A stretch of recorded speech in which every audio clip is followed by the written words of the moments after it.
Let's dive deeper into today's action with our markets reporters, and we'll get started with Abigail.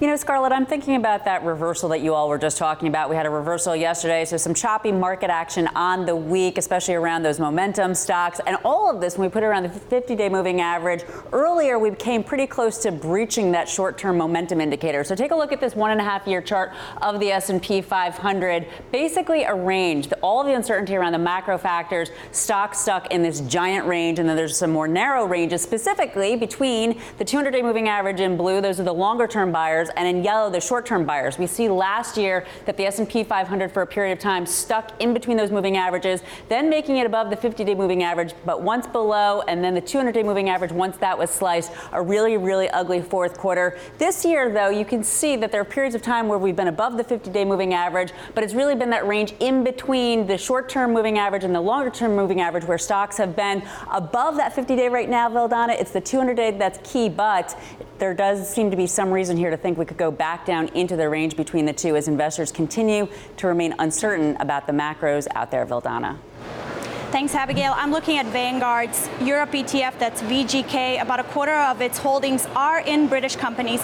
And if we take a look at the flows, we'll see that investors withdrew about 177 million from the fund as chances of a no-deal Brexit were increasing last week.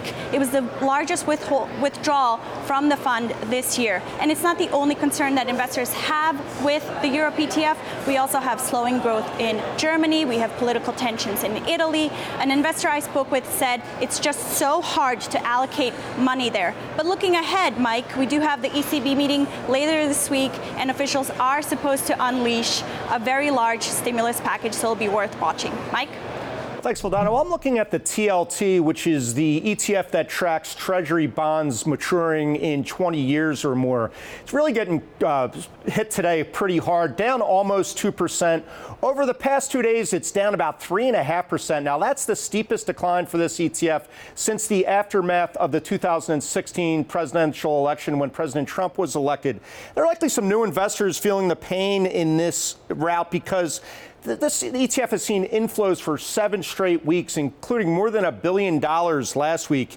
And like a lot of the stock market, it's a story about the reversal in momentum. By the end of August, this fund was up more than 12%. That's the big over 20 days. That's the biggest gain over 20 days since 2011.